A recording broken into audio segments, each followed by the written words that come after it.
Hello everyone, this is the daily devotional video for May 6th, 2017. We have a bit of a longer passage today. Our passage for today is 1 Samuel chapter 24, the entire chapter.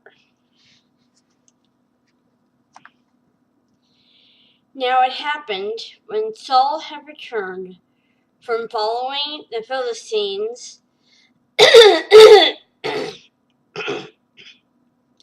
it was told him, saying, "Take note, David is in the wilderness of En-gedi."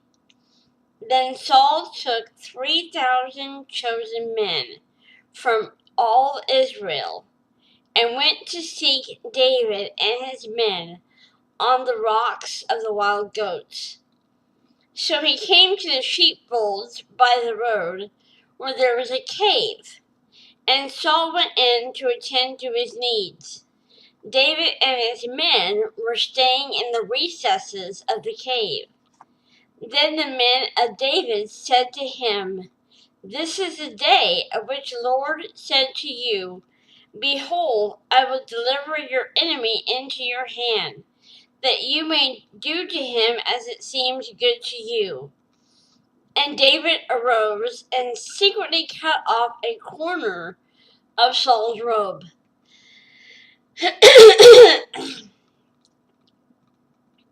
Now it happened afterward that David's heart troubled him, because he had cut Saul's robe.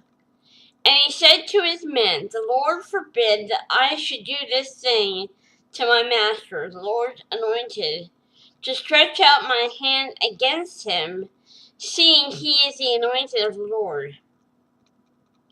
So David restrained his servants with these words, and did not allow them to rise against Saul. And Saul got up from the cave and went on his way. David also arose afterward, went out of the cave, and called out to Saul, saying, "My lord, the king."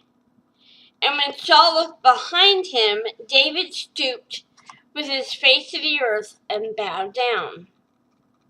And David said to Saul, "Why do you listen to the words of men who say, 'Indeed, David seeks your harm'? Look, this day your eyes have seen that the Lord delivered you today into my hand in the cave, and someone urged me to kill you.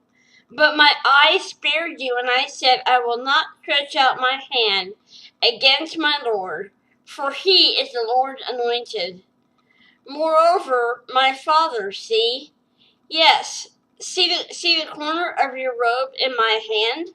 For in that I cut off the corner of your robe and did not kill you, know and see that there is neither evil nor rebellion in my hand, and I have not sinned against you.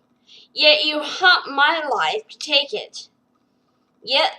Let the Lord judge between you and me, and let the Lord avenge me on you.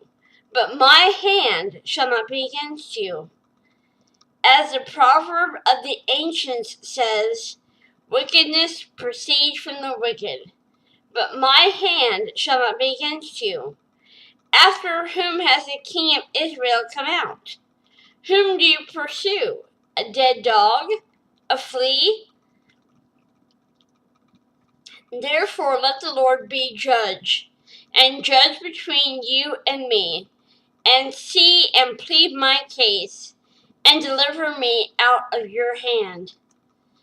So it was, when David had finished speaking these words to Saul, that Saul said, "Is this your voice, my son David?" And Saul lifted up his voice and wept. Then he said to David, "You are more righteous than I, for you have rewarded me with good, whereas I have rewarded you with evil. And you have shown this day how you have dealt well with me.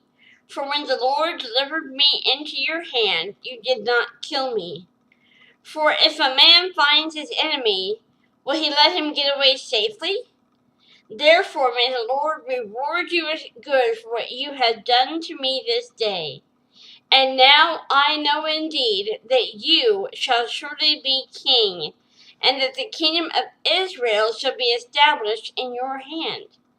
Therefore swear now to me by the Lord that you will not cut off my descendants after me, and that you will not destroy my name from my father's house.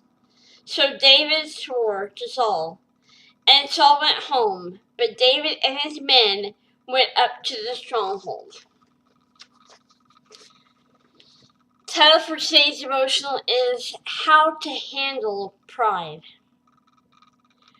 Pride causes us to think that we can manage life's situations ourselves and make our own plans. The first two kings of Israel, Saul and David, illustrate different approaches to handling pride. Saul's high opinion of himself resulted in decisions that were contrary to the Lord's commands. For example, having defeated the Philistines, the king reasoned that he should take some spoils of war, even though God had said otherwise.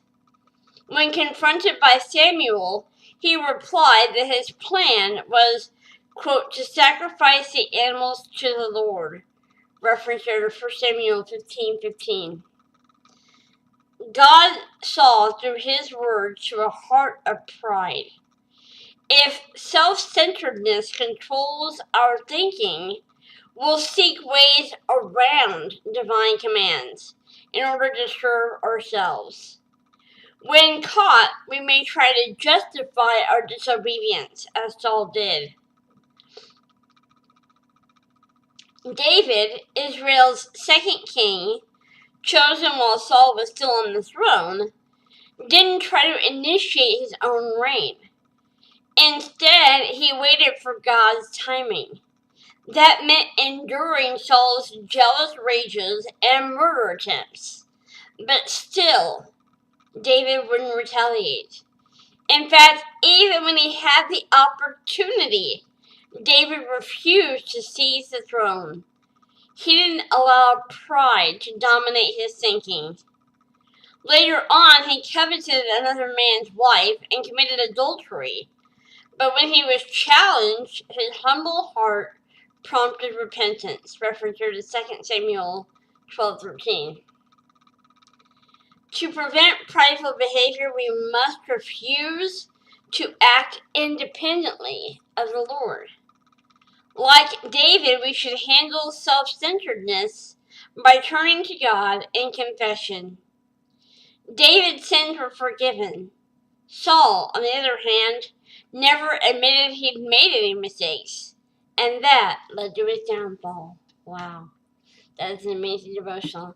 I hope you guys are getting a lot out of these. If you are watching them and are learning from them, give the videos a thumbs up. I'd appreciate it. I'll see you all back here again tomorrow.